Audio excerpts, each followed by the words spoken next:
Hello everyone, Mr. Terrar here with some instructions on your e-learning assignment today for April the 24th. We're going to continue discussing HACCP.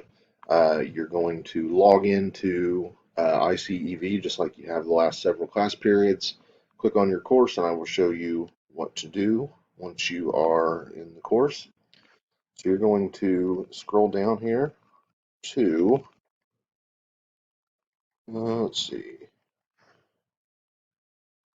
Principles of HACCP, conducting a hazard analysis. Basically, this revolves around how you analyze a situation and determine potential hazards that might exist. So you're going to click View Lesson. Your video lesson is right here, 18 minutes and 36 seconds. You're going to want to watch that.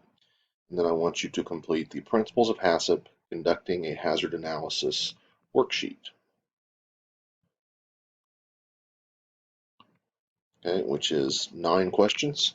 Fill in the blank. Once you are done with that, submit that, and that will serve as your e-learning assignment for today, April the 24th. If you have any questions, as always, feel free to reach out to me via email. I will gladly get back to you and help out with those. But if I don't hear from you, have a great weekend, and I will talk to you all again on Monday. Thanks, and have a great day.